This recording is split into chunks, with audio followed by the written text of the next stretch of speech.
تو اس سے پتہ چلتا ہے کہ اچھا خواب جو ہے، جو سچا خواب ہم جسے کہتے ہیں، وہ نبوت کا 46واں حصہ ہے۔ اور نبی صلی اللہ علیہ وسلم نے یہ بھی فرمایا کہ قرب قیامت میں مومن کا خواب سچے ہوں گے۔ تو نبوت کا 46واں حصہ ہے، اس کی بہت ساری تفسیریں کی گئی ہیں۔ جو مجھے زیادہ اچھی تفسیر لگتی ہے وہ یہ لگتی ہے کہ کیونکہ نبوت کا جو 100% نبوت ہے وہ تو جبریل وحی لے کر آتے ہیں، وہ 100% پکی چیز ہے۔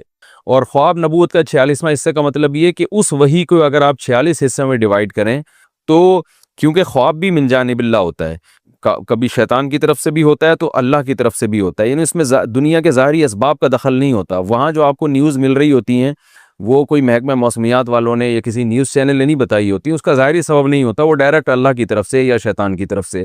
تو اس میں چونکہ اللہ کی طرف سے ہونے کا بھی امکان ہے، تو وہی کو اگر آپ 46 حصوں میں ڈیوائیڈ کریں تو ایک حصہ صداقت خواب میں ہوتی ہے۔ ہر خواب میں اس کا امکان ہوتا ہے کہ یہ من جانب اللہ ہو، لیکن اتنا ہی امکان ہوتا ہے، اور بعض دفعہ وہ سچا نکل آتا ہے۔ تو اس لیے اس کو بالکل خواب کو کالعدم کرنا بھی ٹھیک نہیں ہے، لیکن 100% اس پہ اعتماد کرنا بھی ٹھیک نہیں ہے، کیونکہ عین وہی نہیں ہے بلکہ وہی کا 46واں حصہ ہے۔ تو اس میں دو انتہاؤں کا لوگ شکار ہیں۔ کچھ لوگ تو جو لبرلز ہیں وہ تو خوابوں کو لفٹ ہی نہیں کراتے، کہتے ہیں جیسا مرضی اچھا خواب آ جائے ایسے ہی بس خیالات ہیں، اور کچھ خوابوں کو حد سے زیادہ بڑھا دیتے ہیں، جیسے ہمارے روحانی ٹوپی ڈرامے جو چل رہے ہیں آج کل، اور خواب سینٹر کھولے ہوئے ہیں، خوابوں کی تعبیر سینٹر کھلی ہوئی ہیں، اور جو بھی فون آ رہے ہیں ان کو خوابوں کی تعبیریں بتا رہے ہیں۔ یہ وہ لوگ ہیں جنہوں نے خوابوں کو ان کی حیثیت سے زیادہ بڑھا دیا ہے۔ تو ہمیشہ سچے خواب نہیں آتے، اکثر تو آپ کے دن بھر جو کام ہوتے ہیں وہ خواب میں آ رہے ہوتے ہیں آپ کو۔ تو ڈرانے خواب اس لیے آتے ہیں، رات کو پیٹ خراب ہوتا ہے، اس میں گیس ہوتی ہے، آپ جب دن میں پریشان ہوتے ہیں تو خواب بھی ویسے ہی آئیں گے آپ کو۔ بہوؤں کو سانسیں چڑیلوں کی شکل میں نظر آ رہی ہوتی ہیں خواب میں، وہ کوئی تعبیر نہیں ہوتی، اس لیے کہ وہ دن میں جس کو چڑیل سمجھتی ہیں خواب میں وہ چڑیل کی صورت میں آ جاتی ہے۔ تو یہ سب چیزیں تو ہمارے یعنی یہ دن بھر کے جو اسباب اور اثرات ہیں نا ماحول کے، وہ ہم رات کو ہمارے دماغ پہ اس کے اثر پڑ رہا ہوتا ہے۔ تو اس طرح کے خوابوں کو لفٹ نہیں کرانی چاہیے۔ اکثر شادی شدہ خواتین کو جٹھانی سانپ کی شکل میں آ رہی ہوتی ہے، تو بلا وجہ اس کی تعبیریں پوچھ رہی ہیں۔ بھائی وہ سانپ اس لیے کہ وہ آپ کی جٹھانی ہے، وہ اگر آپ کی بہن ہوتی تو نہیں آتی سانپ کی شکل میں، پھر وہ خوبصورت فرشتے کی شکل میں آ رہی ہوتی۔ تو اس لیے ان چیزوں کو زیادہ لفٹ نہ کرائیں۔ لیکن بعض دفعہ واقعی خواب سچا بھی ہو جاتا ہے، اس کی تعبیر بھی ہوتی ہے، اور اس کی ایک بڑی علامت یہ ہے کہ انسان کو خود احساس ہوتا ہے یہ سچا خواب ہے، یہ کوئی معمول سے ہٹ کر کوئی بات ہے اور اس میں مجھے اللہ کی طرف سے کوئی گائیڈنس ملی ہے۔ تو اس میں پھر یہ ہے کہ اس میں چند شرطوں کے ساتھ اس پر عمل کیا جائے گا۔ اس کو پہلی بات شریعت کے خلاف نہ ہو۔ نبی صلی اللہ علیہ وسلم کی احادیث سے جو چیز ثابت ہے، فقہ سے جو چیز ثابت ہے، خواب اگر اس کے اگینسٹ ہے تو خواب کو رد کر دیا جائے گا، اور فقہا نے جو دین بیان کیا اس کو لیا جائے گا۔ کوئی کسی عمل کی فضیلت خواب سے ثابت نہیں ہوتی، کسی عمل کا مستحب ہونا بھی خواب سے ثابت نہیں ہوتا کہ آپ کو خواب میں آ کے یہ کس فرشتے نے کہہ دیا کہ جو ہے نا آپ تہجد کے وقت 8 رکعتیں پڑھیں تو یہ ثواب ملے گا، تو 8 رکعتوں کا الگ سے کوئی ثواب نہیں ہے، جو تہجد کی ہیں وہی ہیں۔ یا کسی کو آ کے بتا دیا کہ یہ والی تسبیح پڑھو گے تو یہ ثواب ملے گا، تو ثواب ملنا نہ ملنا یہ شرعی معاملہ ہے، یہ قرآن و سنت سے پتہ چلے گا، اس کو خوابوں سے کوئی تعلق نہیں ہے۔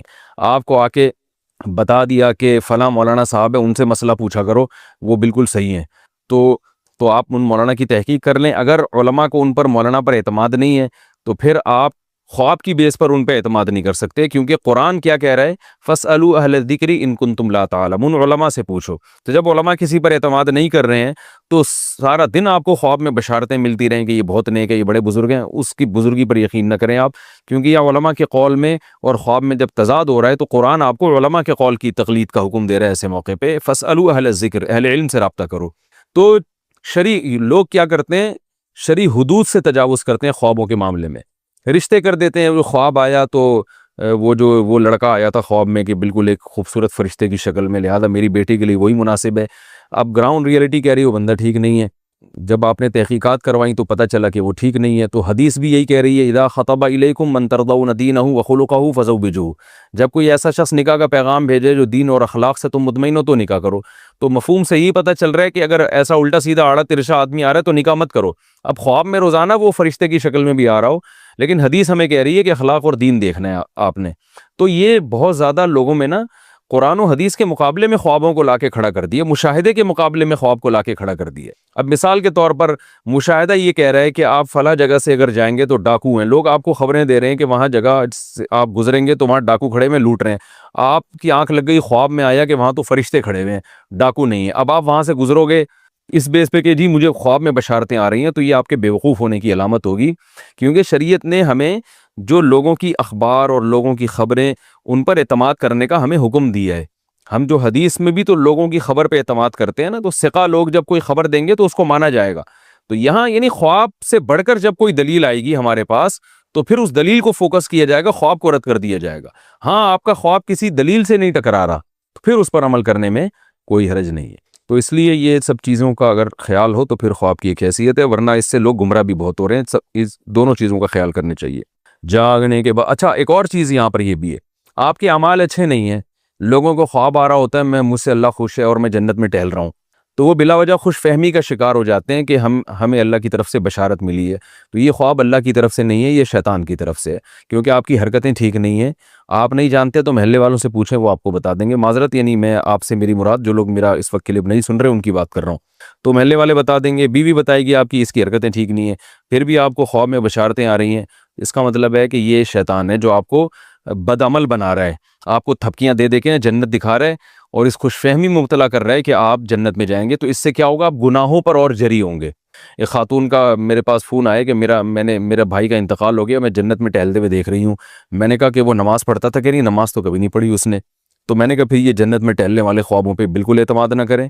بے نمازی کے لیے جو قرآن کہہ رہا ہے وہ تو جہنم کی آگ ہے، تو بس بھائی کے لیے رو رو کے دعا کریں۔ یہ شیطان نے آپ کو خواب اس لیے دکھایا ہے کہ آپ بھائی کے لیے پھر توبہ نہ کریں آپ، کیونکہ آپ کو پتا تھا بے نمازی ہے، تو بے نمازی کے لیے لوگ تو پھر زیادہ دعا کریں گے نا بہنیں کہ اللہ پتہ نہیں کیا سزا ہوگی، تو زیادہ روئیں گے۔ اب خواب آ گیا جنت میں ٹہل رہا ہے، تو اب آپ نے اس کے لیے دعا نہیں مانگنی، اس لیے کہ یار وہ تو چلو جنت میں چلا گیا، اب کیا دعا رہ گئی۔ تو شیطان کیا چاہ رہا ہے کہ وہ پیچھے جو لوگ دعا مانگتے تھے نا وہ بھی نہ مانگے۔ تو یہ پہلے عمل ہے، بعد میں یہ ساری چیزیں۔ تو ہاں آپ کے نیک اعمال ہیں، اچھے اعمال ہیں، گناہوں سے بچنے کی توفیق مل رہی ہے آپ کو ماشاءاللہ، اور جو ہے آپ دین پہ مضبوطی سے قائم ہیں، پھر خواب میں اگر خوشخبری مل رہی ہے جنت کی تو پھر یہ اللہ کی طرف سے یقیناً تسلی ہے، کیونکہ یہ خواب دلیل شرعی سے ٹکرا نہیں رہا ہے، بلکہ دلیل شرعی اس خواب کی اور تائید کر رہی ہے۔ پھر اس خواب کو جو ہے نا ایک تسلی کے طور پر بیان بھی کیا جا سکتا ہے اور تسلی بھی ہو سکتی ہے، الحمدللہ بھئی اللہ کی طرف سے خوشخبری مل رہی ہے۔ اسی طرح آپ کے اعمال بہت اچھے ہیں، آپ شریعت پہ مکمل چل رہے ہیں، اپنی طرف سے جتنی کوششیں کر رہے ہیں، خواب میں آپ جہنم کی آگ میں جل رہے ہیں، تو بھی مایوسی کی ضرورت نہیں ہے۔ یہ شیطان ہے جو آپ کو عمل سے ہٹا رہا ہے، مایوس کر رہا ہے، کیونکہ اللہ نے کہا جس کا عمل اچھا ہوگا اس کو جنت میں لے کے جاؤں گا۔ تو اس لیے پہلے عمل بعد میں یہ خواب، یہ پوری۔ تو بعض خواب ایسے ہوتے ہیں نا، انسان کی چھٹی حس کہہ رہی ہوتی ہے کہ یہ جھوٹا خواب نہیں ہے، تو خواب اس کو آیا، اس کو لگا کہ چھٹی حس نے کہا یار یہ بڑا عجیب خواب ہے۔ اس نے کیا کیا، اپنے سارے درباریوں کو جمع کیا اور کہا انی ارا سبع بقرات سمان، میں نے دیکھا 7 موٹی موٹی گائیں، یاکلوہن سبع عجاف، انہیں 7 دبلی دبلی گائیں کھا رہی ہیں، وسبع سنبلات خضر، اور 7 ہرے خوشے جو گندم کے نہیں ہوتے ان کو 7 سوکھے خوشے کھا کے ختم کر رہے ہیں۔ یا ایھا الملأ افتونی فی رؤیایا، اے میرے درباریوں، بڑے لوگوں، میرے اس خواب کی تعبیر بتاؤ اگر تم تعبیر بتا سکتے ہو۔ انسان کی عادت ہے جو چیز نہیں آتی نا، کم بخت کبھی منہ سے یہ نہیں پھوٹے گا کہ مجھے نہیں پتا۔ یہ بہت پڑھے لکھے ہونے کی علامت ہوتی ہے کہ آپ کو جو بات نہیں آتی آپ کہتے ہیں سر مجھے معلوم نہیں۔ دنیا میں 100% چیزیں کسی کو بھی نہیں پتا ہوتی، لیکن بعض لوگوں کو شوق ہوتا ہے ہر فیلڈ میں ٹانگ اڑانے کا۔ حدیث کا علم بھی ان کے پاس ہے، فقہ کی علم بھی ان کے پاس ہے، میڈیکل سائنس بھی ان کے پاس ہے، انجینئرنگ کا علم بھی ان کے پاس ہے، جہاز اڑانا بھی یہ جانتے ہیں، سیاست پہ تبصرہ بھی یہ بہت اچھا کر سکتے ہیں، فوج سے بھی ان کے بڑے اچھے تعلقات ہیں، ایجنسی سے بھی ان کے بڑے اچھے تعلقات ہیں، اور بخاری کا بھی ان کو پتا ہے، مسلم کا بھی ان کو پتا ہے، تاریخ بھی ان کو پتا ہے، انہی کو سب کچھ پتا ہے، باقی دنیا میں سب گھاس کھا رہے ہیں۔ تو مارکیٹ میں یوٹیوب پہ اس قسم کی چیزیں ہول سیل کے حساب سے موجود ہے۔ تو یہ جو درباری تھے نا بادشاہ کے محل میں، ان کو چاہیے تھا بول دیتے ایکسکیوز می سر، ہمیں اس کی تعبیر معلوم بولو نہیں ہے، بول دیتے سر پتہ نہیں کیا تعبیر ہے۔ لیکن کیا جب مجھے ایک دفعہ نا 2 سال پہلے ہمارے کسی دوست نے تعبیر پوچھی، میں تو تعبیریں بتاتا نہیں، ٹائم ہی نہیں ہے ہمارے پاس بھائی، اب وہ چپک گئے کہ یار مجھے تعبیر بتاؤ تعبیر بتاؤ۔ میں نے کہا بھائی میرا دماغ نہیں ہے ابھی، میں کدھر بیٹھ کے سوچوں کیا تعبیر ہے اس کی، ہمیں اپنے پتہ نہیں کتنے خواب آ رہے ہوتے ہیں۔ لیکن وہ تھے بھی بہت قریبی، پیچھے پڑ گئے۔ پھر میں نے سوچنا شروع کیا، مجھے کوئی تعبیر کھوپڑی میں نہیں آئی۔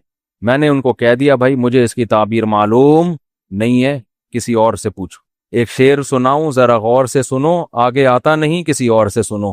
ٹھیک ہے نا, یہ والا شعر ہم نے ان کو سنا دیا. وہ پھر چپک گئے, نہیں جی مجھے تعبیر بتاؤ. اب پتہ نہیں خواب کیا تھا. اللہ کی قدرت کے میں ایک دن چائے پی رہا ہوں اور مجھے اس خواب کی تعبیر دماغ میں آ گئی, اور ایسی خاندانی آئی کہ بالکل جو بھی سنتا وہ کہتا ہے یار ہٹو بچوں تعبیر ہے. تو میں نے ان کو خواب کی تعبیر بتائی اور وہ ان کے حالات پر بالکل فٹ آ رہی تھی. تو بعض دفعہ انسان کے دماغ میں اللہ تعبیر ڈال دیتے ہیں, بعض دفعہ تعبیر نہیں ڈال. اکثر میں خواب بتاتا ہوں نا, ایک خاتون نے مجھے کہا کہ میں نے اپنے شوہر کو دیکھا گندے کپڑوں میں, گندے لباس میں. وہ خاتون اپنے شوہر کے خلاف یہ خواب مجھے سنانا چاہ رہی تھی کہ شوہر گندے کپڑوں میں, اس کا مطلب بندہ میلا ہے. یہ بندہ کیا ہے, کہتے ہیں نا میلا, اور اس کے بچے بھی ہوتے ہیں, لوگ کہتے ہیں میلے کا وہ اس کے ابا کو لوگ کہتے ہیں میلے کا باپ آ رہا ہے. ٹھیک ہے نا. تو میں نے اس خاتون سے کہا کہ مجھے اس کی تعبیر یہ معلوم ہوتی ہے کہ آپ ٹھیک نہیں ہو. وجہ اس کی ہے کہ شوہر کا لباس میلا, تو شوہر کا لباس تو بیوی ہے. قرآن کہتا ہے نا ہن لباس لکم وانتم لباس لہن, بیوی کا لباس شوہر ہے اور شوہر کا لباس کیا ہے, بیوی. تو اللہ نے آپ کو تنبیہ کی ہے کہ آپ ٹھیک ہو جاؤ.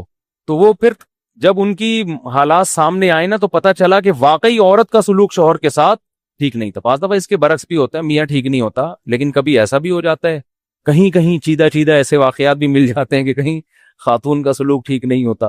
تو خواب کی تعبیر بعض دفعہ ذہن میں آتی ہے, بعض دفعہ نہیں آتی.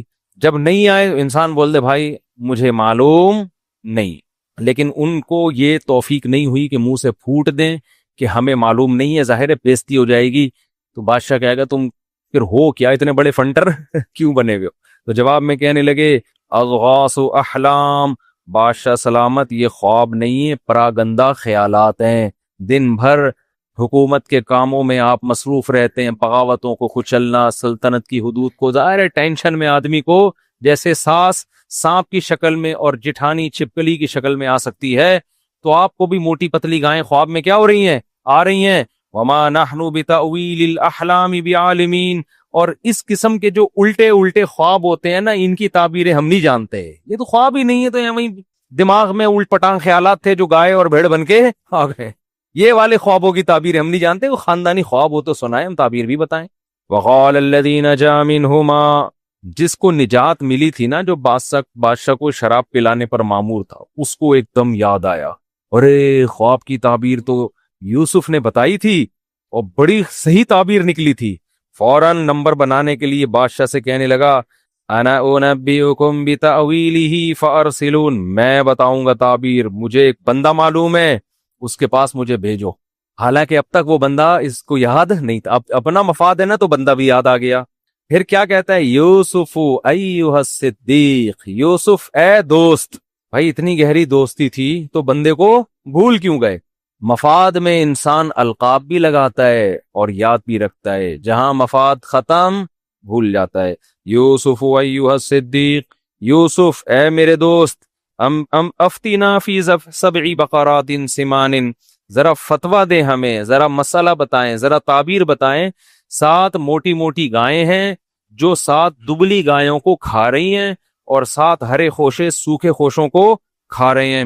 لعلی ارجع الی الناس, میں فوراً یہ تعبیر لے کے لوگوں کے پاس جاؤں گا, ان کو پتہ چل جائے گا. حضرت یوسف نے ایک لمحہ بھی توقف کیے بغیر فوراً تعبیر بتانا شروع کر دی. یہ معجزہ تھا ان کا. آج یوٹیوب پہ خوابوں کی تعبیروں کے نام پہ چینل بنے ہوئے ہیں, الو بنانے کے علاوہ کوئی کام نہیں کر رہے. خوب سمجھ لو. دیکھو جن دنیا میں جو بے روزگار ہوتا ہے نا, اس کو کوئی نہ کوئی ٹیکنیکل طریقہ چاہیے ہوتا ہے. جس آدمی کے پاس عزت کے صحیح راستے نہیں ہوتے تو کیا وہ بےزتی برداشت کر لے گا؟ تو وہ عزت کے دوسرے 2 نمبر راستے اختیار کر لیتا ہے. تو یوٹیوب پہ چینل بنا لیا, پھر پھینکتے رہتے ہیں وہاں بیٹھ کے. کبوتر نظر آیا تو یہ مطلب ہے, بلی نظر آئی تو یہ مطلب ہے, دودھ نظر آیا تو یہ مطلب ہے. پھینکتے رہتے ہیں, پھر لوگ ان سے رابطہ کرتے رہتے ہیں, یہ ادھر سے پھینک رہے ہیں ادھر سے لوگ. تو یہ آسان کام نہیں ہے. بعض دفعہ اللہ کسی کے دماغ میں ڈال دیتے ہیں, بعض دفعہ کرامت کے طور پہ کسی کو بتا دیتے ہیں, انبیاء کو معجزوں کے طور پہ بتا دیتے ہیں. تو یوسف علیہ السلام نے فرمایا تزرعون 7 سنین دعابا, بھئی اس کی تعبیر یہ ہے کہ تم لوگ 7 سال تک زراعت کرو گے اور خوب خوب پیداوار ہوگی. مصر میں 7 سال تک ہیں تمہارے پاس. فما حصدتم فذروه فی سنبلہ، جب کھیتی کاٹو تو وہ جو سنبل ہے نا، سنبل جو کیا کہتے ہیں اس کو، خوشے جس کو کہتے ہیں، گندم کو اس سے نہ نکالنا. وجہ کیا ہے کہ اگلے 7 سال تک اسی گندم کو استعمال کرنا ہے تم نے، یعنی سٹور کرو ابھی سے اگلے 7 سالوں کے لیے. یہ حضرت یوسف علیہ السلام نے ایسا کام مصر کو بتا دیا کہ قحط پوری دنیا میں پڑا تھا. پوری دنیا کو پتا چل گیا کہ مصر والوں نے ایڈوانس میں 7 سال کا راشن جمع کر کے رکھا ہوا ہے. یعنی اس خواب کی وجہ سے نا بہت بڑی تباہی سے مصر کو بھی بچایا اور باقی دنیا کو بھی. اور مصر کی جو گورنمنٹ تھی وہ معاشی لحاظ سے بہت اسٹیبل ہو گئی. وجہ اس کی یہ ہے کہ جب چینی مارکیٹ سے شارٹ ہو تو جس کے پاس چینی ہوگی وہ مالدار بنے گا کہ نہیں بنے گا. تو یوسف علیہ السلام نے ان کو بتایا بھائی 7 سال تک تمہارے پاس پیداوار کو کھانے کا اور جمع کرنے کا آپشن ہے. تھوڑا تھوڑا کھاتے رہو اور باقی اسٹور کرو. تو اسٹور کرنے کا طریقہ یہی تھا کہ بھائی اس کو نکالو نہیں ورنہ وہ کیڑا لگ جائے گا اس میں. تو اگلے 7 سال کے لیے اس کو اسٹور کر لو. اور پھر کیا ہے، ثم یاتی من بعد ذلک 7 شداد یاکل ما قدمتم لہن، اس کے بعد 7 سال بہت سخت آئیں گے قحط کے. جو کچھ تم نے جمع کیا ہوگا وہ 7 سال اس کو کیا کر دیں گے، کھا پی کے ختم. الا قلیلا مما تحسنون، سوائے اس کے جو تم نے بچا کے رکھ لیا پہلے سے مینجمنٹ کے تحت. اس سے ہمیں یہ بھی پتہ چلتا ہے کہ مستقبل کی پہلے سے پلاننگ کرنا یہ توکل کے خلاف. بول لو نا کیا ہو گیا یار، نہیں ہے. لوگ کہتے ہیں نہیں پہلے سے پلاننگ نہیں کرتی، کھاؤ پیو اڑا دو پھینک دو، ادھر دعوتیں کرتی ہے، جتنا پیسہ آیا ادھر بانٹ بوڑھ کے اس کے بعد اگلے دن لوگوں سے قرضہ مانگتے. پان گٹکے کے پیسے بھی نہیں ہوتے اگلے دن اس کے پاس. اس لیے قرآن نے کہا کہ نہ اپنا ہاتھ اتنا پھیلاؤ کہ کل بھیک مانگنی پڑے، اور نہ اتنا تنگ کر دو کہ کنجوس لوگ کہنا شروع کر دیں تمہیں. اس لیے اعتدال والا راستہ. تو یوسف علیہ السلام نے کیا کیا بھائی، ان کو یہ بتایا. قال الملک اتونی بھی، بادشاہ بڑا خوش ہوا. بادشاہ کو تھا کہ اگر یہ واقعی 7 سال بعد قحط پڑ جاتا ہے تو یہ تو بڑا یعنی زبردست شخص ہے یہ. تو بادشاہ نے کہا کہ اس کو لے کر آؤ یوسف کو. پہلے بھی بادشاہ کو پتا تھا کہ میری بیوی نے کس قدر ورغلانے کی کوشش کی، مگر یہ پاک دامن نوجوان اس نے برائی کی طرف نہیں گیا. اس سے پہلے ہی بڑا متاثر تھا یوسف علیہ السلام کی صلاحیت پر. لیکن جب تعبیر بتائیے بادشاہ نے کہا کہ لے کر آؤ. تو قرآن کہہ رہے فلما جاءہ الرسول، جب قاصد آیا نا کہ چلو جی آپ کی رہائی کا فیصلہ ہوا ہے، بادشاہ نے آپ کو بلایا ہے. قال ارجع، یوسف علیہ السلام نے کہا نہ ارجع الی ربک، بادشاہ کے پاس جاؤ. فاسألہ، اور بادشاہ سے پوچھو ما بال النسوۃ اللاتی قطعن ایدیہن، جن عورتوں نے مجھے دیکھ کر اپنے ہاتھ کاٹ ڈالے تھے ان سے پہلے میری صفائی کی بات کرو. پہلے پوچھو غلطی پر کون تھا، میں تھا یا وہ تھی؟ کیا میں نے کسی کو برائی سے کسی کی طرف دیکھا؟ پہلے میری یہ پوزیشن واضح ہونی چاہیے، کیونکہ لوگ میں کنفیوژن تو ہو گئی تھی نا، کچھ کہہ رہا تھا یہ صحیح ہے، کچھ کہہ رہا تھے وہ صحیح ہے. تو یوسف علیہ السلام کو یہ بات معلوم تھی کہ میں اللہ کا پیغمبر ہوں، میں نے دعوت کا کام کرنا ہے. اگر میرے کردار مشکوک ہو گیا تو لوگ میری بات نہیں سنیں گے. یہاں بھی دیکھیں ویژن کو ترجیح دی جا رہی ہے رہائی پر. نہیں آئی بات سمجھ میں؟ حالانکہ اس کا خطرہ تھا کہ بادشاہ بول دے جاؤ پھر میں رہائی نہیں کر رہا. یہ تو اسی بات کو لے کے بیٹھے ہوئے ابھی تک، میں کیا اپنی بیوی کی بدنامی کروں میں لوگوں کے سامنے؟ سمجھ میں نہیں آ رہی یار بات. کہہ سکتا تھا نا بادشاہ کہ بھائی واپس جاؤ پھر وہیں رہ لو، ہم تو نہیں، بس کنفیوژن میں ہی رہنے دو تاکہ میری عزت رہے. یوسف علیہ السلام کو پتا تھا کہ بھائی میں نے دین کی دعوت دینی ہے، میں یہ سب کچھ دنیا کے لیے نہیں کر رہا. تو میرے کردار پہ اگر انگلی اٹھے گی تو میری دعوت میں جان نہیں رہے گی. اس لیے یوسف علیہ السلام نے فرمایا جاؤ جاؤ جاؤ، پہلے جا کے بولو میری برات کا اعلان کرے. پہلے عورتیں بتائیں جمع ہو کے کہ یوسف صحیح تھے، ہم کیا تھے، ہم غلط تھے. نبی صلی اللہ علیہ وسلم کی تواضع ہے. آپ نے فرمایا کہ صحیح حدیث ہے کہ یوسف کا صبر تھا. حدیث کا مفہوم ہے کہ جیل سے قیدی بلانے کے لیے آیا اور نہیں گئے. آپ صلی اللہ علیہ وسلم نے فرمایا میں اگر ہوتا تو چلا جاتا. یہ تواضع تھی نبی صلی اللہ علیہ وسلم کی کہ یعنی ایسے موقع پہ ہر آدمی یہی کرتا ہے، بھائی پہلے جیل سے نکلو، یہ چیزیں بعد میں نمٹاتے رہیں گے بیٹھ کے، کون صحیح تھا کون غلط تھا. لیکن یوسف علیہ السلام کو یہ خطرہ تھا کہ بعد میں ہو سکتا ہے بادشاہ اس کو زیادہ ویلیو نہ دے. جب رہائی ہو گئی، تعبیر بتا دی، کیا کہ بس پھر نہیں، ابھی تو میں بادشاہ کی ضرورت ہوں، ابھی جو کام کروا سکتے ہو کروا لو. اس سے خوب سمجھ لو، بہت اہم پوائنٹ کی بات ہے نوٹ کرنے کی. کچھ علماء حکومت سے ملتے ہیں اپنے فائدے کے لیے، کچھ ملتے ہیں قوم کے فائدے کے لیے. تو دونوں طرح کے علماء میں فرق کرنا ضروری ہے. ہم ہر طرح کے عالم پر تہمت لگا دیتے ہیں کہ یہ سرکاری ملا ہے، یہ آرمی کے آفیسر سے مل رہا ہے، یہ وزیر اعظم سے مل رہا ہے، یہ صدر سے مل رہا ہے. یوسف علیہ السلام بھی تو بادشاہ سے مل رہے تھے نا. جا کے بادشاہ نے جب بلایا محل میں، یوسف علیہ السلام کیسے جا، میں کچھ سرکاری لوگوں سے تھوڑی ملتا ہوں، مجھے رہا کرو، بس چھوڑ دو، تعبیر بتانی تھی بتا دی، چلو. نہیں نہیں نہیں، یوسف علیہ السلام جانتے ہیں بادشاہ کے پاس رہ کے جو کام ہو سکتا ہے وہ گلی محلوں میں نہیں ہو سکتا، تو موقع ہاتھ سے جانے نہیں دینا چاہیے.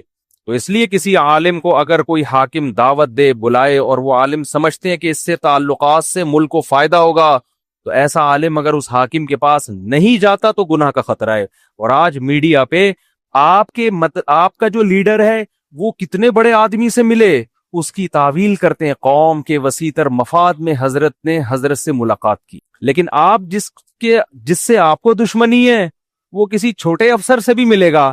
ہم تو پہلے ہی کہتے تھے فوج کا پٹھو ہے، تمہارے والے جو مرضی کرتے رہے، نہ وہ فوج کے پٹھو، نہ وہ ایجنسیوں کے پٹھو، نہ وہ امریکہ کے غلام. اور تمہارے اگینسٹ اگر کوئی ہو تو وہ کسی سے بھی ملے، اس پہ الزام. یہ مارکیٹ میں ہول سیل کے حساب سے چل رہا ہے. ہاں ایسے بھی لوگ ہیں جو واقعی سرکاری ملا ہیں، وہ گورنمنٹ سے ملتے ہیں اپنے فائدے کے لیے، لوگوں کے فائدے کے لیے نہیں.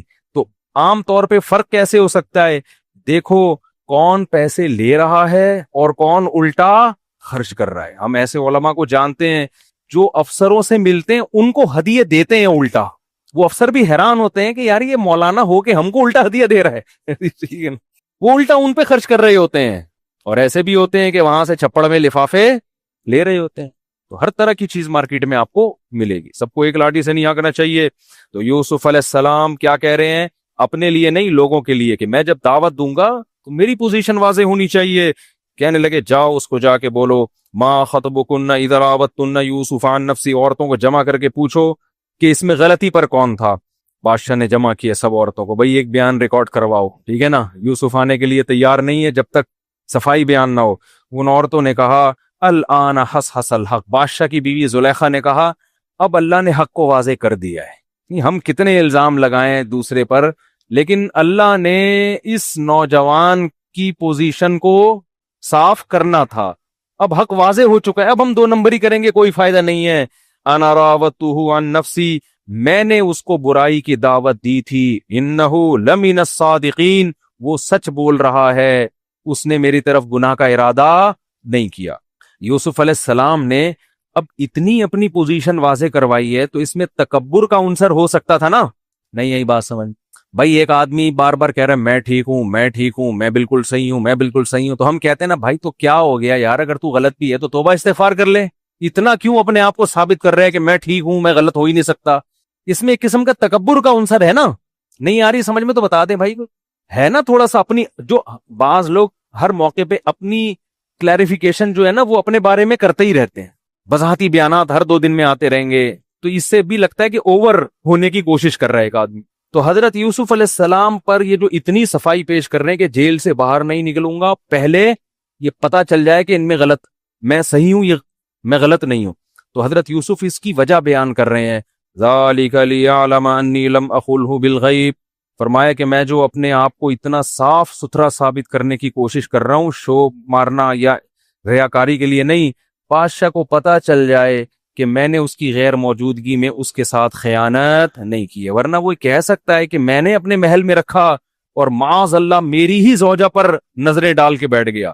یہ پوزیشن میری واضح ہونی چاہیے. وَأَنَّ اللَّهَ لَا يَهْدِي كَيْدَ الْخَائِنِينَ، اور میں یہ بھی بتانا چاہتا ہوں لوگوں کو کہ جو خیانت کرنے والے ہوتے ہیں اللہ ان کی رہنمائی نہیں کرتا.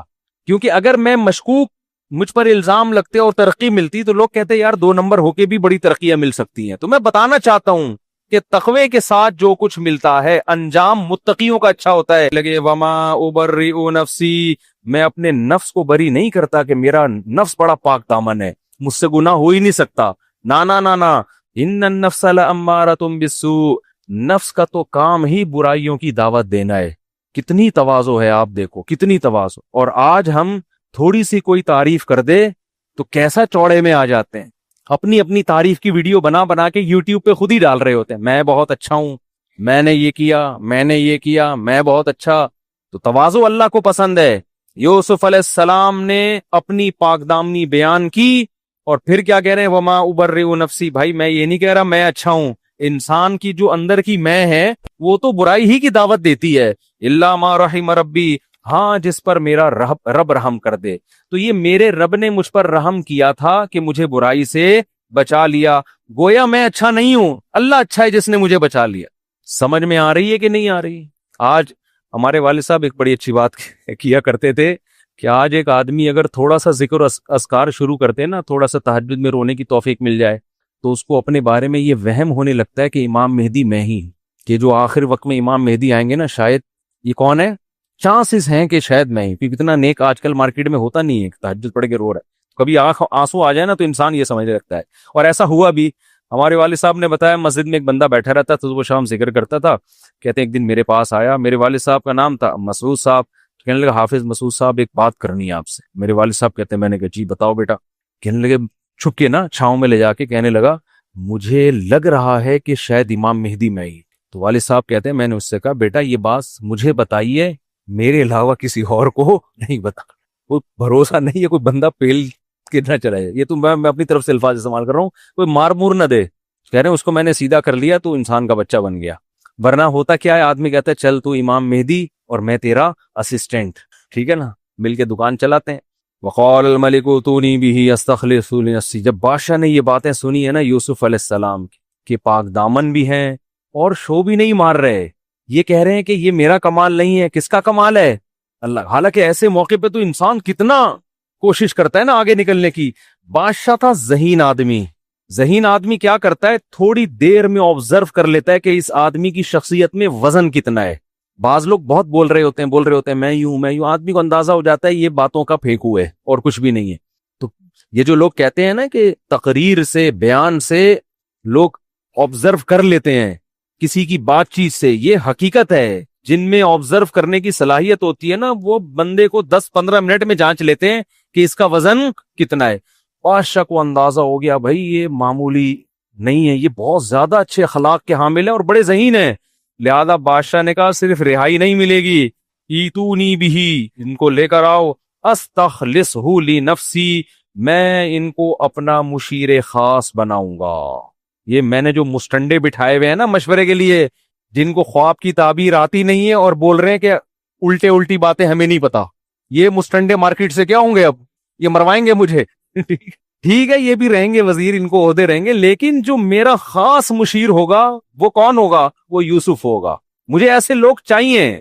تو فلما کلمہ، جب یوسف کو بلایا علیہ السلام کو اور بادشاہ نے مزید کلام کیا، بات چیت کی، اور بادشاہ کے دل میں آپ کی قدر بڑھی اور کہا انک الیوم لدینا مکین امین، آپ میرے مشیر خاص ہی نہیں ہیں بلکہ آپ کو میرے پاس ایک زبردست ٹھکانہ ملے گا اور میں اب آپ پر اعتماد کروں گا. حکومتی معاملات میں کیا کروں گا، آپ امین بھی ہیں میرے. دیکھو حضرت یوسف علیہ السلام نے اس موقع پہ نہیں کہا کہ بادشاہوں کے ٹکڑوں کے محتاج نہیں ہیں ہم، آپ مجھے خانقاہ بنا کے دے دو میں وہاں اللہ اللہ کیا کروں گا. یہ اور بادشاہ بھی کافر کے بچے، تو اپنی شکل تو دیکھ. ایسے کہہ سکتے تھے نا، تو بت پرست آدمی ہے، پوری قوم کو بت پرستی پہ ڈالا ہوا ہے. کافر جو نہ مانے، جو تجھے کافر نہ مانے وہ بھی کافر، اور بتوں کی عبادت کرتا ہے بیٹھ کے اور باتیں کر رہا ہے. کچھ بھی نہیں بھائی، گراؤنڈ ریئلٹی کے حساب. یہ تو ویسے بھی کسی عام کافر کو بھی بولیں گے تو دین کے قریب آنے کے بجائے کیا ہو جائے گا، دور ہو جائے گا. تو ہر جگہ کا ایک مقام ہے. یوسف علیہ السلام کو جب اس نے کہا کہ آپ کے پاس آج، آپ کے لیے ہمارے پاس آج سے بہت اچھا ٹھکانہ. شکر ہے ہم لوگ اس وقت مصر میں نہیں تھے، ورنہ کوئی بھروسہ نہیں ہے، معاذ اللہ یوسف علیہ السلام کو بھی نہیں چھوڑنا تھا قوم نے. الزامات لگانے تھے، کافر بادشاہ سے مل رہے ہیں، کافر بادشاہ بلا رہے تو جا کے بیٹھ رہے ہیں، کافر بادشاہ عہدے دے رہے ہیں تو قبول کر رہے ہیں. تو اپنے آپ کو نہ سوچیں ہم کدھر کو جا رہے ہیں. جب یوسف علیہ السلام نے دیکھا کہ بادشاہ سلامت بھی فارم میں آئے ہوئے ہیں بھائی، مسلسل تعریفوں پہ تعریفیں اور کہہ رہے ہیں آپ کا ہمارے پاس ٹھکانہ ہے، تو یوسف علیہ السلام نے خود سے وزارت کی پیشکش کی کہ بھائی تو جو مبہم باتیں کر رہا ہے نا کہ آج سے مشیر خاص اور ٹھکانہ، تو میں آپ کو بتاتا ہوں مجھے عہدہ کیا چاہیے. یوسف علیہ السلام اصل میں جانتے تھے کہ فیوچر میں جب قحط پڑے گا تو آپ کو پتا ہے جب ملک کی معیشت ڈاؤن ہو، بارشیں بند، پیداوار زیرو ہو جائے تو سب سے زیادہ ویلیو وزیر معیشت کی ہوتی ہے. کیا خیال ہے بھائی؟ بادشاہ کی بھی پھر ویلیو نہیں رہتی. لوگ دیکھتے ہیں کہ جو وزیر معیشت کا وزیر ہے وہ اب ملک کو بچاتا کیسے ہے، وہ بجٹ کیا نکالتا ہے، بجٹ کیا اناؤنس کرتا ہے، کتنا اسٹور کرنا ہے، کتنا ایکسپورٹ کرنا ہے، اور جو ایکسپورٹ ہوگا اس کی ویلیو کیا ہوگی. تو یہ کام نالج اور علم کے بغیر یہ دیسی طریقے سے نہیں ہوتا کہ جناب آپ نے کہا کہ ہم یوں کریں گے کہ جی وہ قرضہ معاف کرانے کے لیے ہم کہیں گے یہ والا چندہ لے کے IMF کا قرضہ دیں گے، مزید سود مانگو گے تو غوری میزائل سے اڑا دیں گے ہم. بعض لوگوں کی یہ بھی رائے ہے، ان کا اپنا ایک نظریہ ہے. تو یہ دیسی طریقے سے نہیں ہوتا. اس کے لیے اکاؤنٹنٹ ہوتے ہیں، اکنامکس کے ماہرین ہوتے ہیں. یہ جو CA کرتے ہیں نا، آج گورے CA کرواتے ہیں نا، چارٹرڈ اکاؤنٹنٹ، آپ کو پتا ہے کہ اکاؤنٹنگ کے علم کی بنیاد مسلمانوں نے رکھی ہے، بلکہ کچھ اصطلاحات بھی اکاؤنٹنگ میں وہی استعمال ہو رہی ہیں جو مسلمانوں کی تھیں، کیونکہ مسلمانوں نے 1920 میں جا کے خلافت عثمانیہ ختم ہوئی ہے. تو پوری پتہ نہیں کتنے کنٹری تھے، آپ ذرا گوگل پہ لکھیں کتنے ملک تھے جو خلافت عثمانیہ کے تحت تھے. تو اتنی بڑی دنیا کو سنبھالنا 700-800 بلکہ 1000 سال سے زیادہ عرصہ ہو چکا تھا. یہ دیسی طریقے سے ممکن نہیں ہے. تو بڑے بڑے سائنسدان تھے مسلمانوں کے پاس. تو یہ علم کی بنیاد مسلمان، اور اکاؤنٹنگ کے علم کی تو ویلیو قرآن سے بھی پتہ چلتی ہے. قرآن نے مالی معاملات کو لکھنے پڑھنے کا اور کیلکولیٹ کرنے کا حکم دیا ہے. تو یوسف علیہ السلام نے دیکھا کہ بھئی بادشاہ سلامت آئے ہوئے ہیں فارم میں اور مجھے عہدہ دینا چاہتے ہیں، تو خود پیشکش کی کہ آپ مجھے وزیر خزانہ بنا دیں. کیوں؟ انی حفیظ علیم. وزیر خزانہ میں 2 کوالٹی کا ہونا ضروری ہے. ایک تو یہ کہ اس کے پاس اکنامکس کا علم ہو، معیشت کا علم ہو. یہ گاڈ گفٹڈ علم اللہ نے مجھے دیا ہوا ہے معجزاتی طور پر. دوسری بات یہ کہ وزیر خزانہ ایماندار ہو. خزانے کو اس سے محفوظ کیسے کرے آدمی؟ ہمارے ہاں وزیر خزانہ سے جتنا خزانے کو خطرہ ہوتا ہے ڈاکوؤں سے اتنا خطرہ نہیں ہوتا. ٹھیک ہے نا؟ تو میں امین بھی ہوں، میں اس خزانے میں 1 روپے کی بھی خیانت نہیں کروں گا. قرآن کہتا ہے یوسف علیہ السلام کا ویژن تھا نا، دیکھو ہر فیصلہ کر رہے ہیں یہ نہیں اس لیے نہیں وزیر خزانہ بننے کی میری تنخواہ ہوگی پھر یہ گاڑیوں میں گھوموں گا. ان کو پتا ہے بھائی وزیر خزانہ بننے کے بعد ہی مصر کی حکومت میرے پاس آ سکتی ہے اور میں یہاں دعوت کا کام کر سکتا ہوں. آج بعض لوگ کیا کرتے ہیں، مدرسوں کی ضرورت اپنی جگہ، مسجدوں کی ضرورت اپنی جگہ، لیکن ہر دین کا کام مسجد اور مدرسے سے نہیں ہوتا. میں لوگوں سے کہتا ہوں مدرسے بھی ہیں، ان کی بھی کوشش کرو، ان کو مالی تعاون کرو، لیکن اب اسکولوں پہ محنت کرو. ہماری جو کریم تیار ہو رہی ہے، جو پیک کے اداروں میں لوگ جا رہے ہیں، وہ مدرسوں سے نہیں بلکہ اسکول سے جا رہے ہیں. تو اب اسلامی اسکول کو زیادہ فوکس کرنے کی ضرورت ہے. ایسے اچھے اسکول بناؤ کہ تعلیم بہت معیاری ہو اور ماحول ان کا اسلامی ہو. وہاں سے جب بچے نکل کے جائیں تو اچھے اچھے عہدوں پہ جائیں، کیونکہ بہت سارے کام عہدوں سے ہوتے ہیں، ہر کام مولوی بننے سے نہیں ہوتا. مولویوں کی ضرورت اپنی جگہ ہے، لیکن ضرورت اچھے سائنسدانوں کی بھی ہے، اچھے فوجیوں کی بھی ہے، اچھے ججوں کی بھی ہے. اگر صرف مولویوں کے پاس ہی دین ہوگا تو آپ دیکھ لو نا، ادھر مولوی فتویٰ دے رہے ہیں کہ خلا کا لدم ہے، جج کیا کہہ رہے ہیں؟ خلا ہو گیا. لوگ سن کس کی رہے ہیں؟ ججوں کی سن رہے ہیں. اتنے کیسز ہر ہفتے عدالتی خلا کے وہ عورتیں خلا لے کے شادیاں کر رہی ہیں، وہ زنا ہو رہا ہے، وہ نکاح تھوڑی ہے.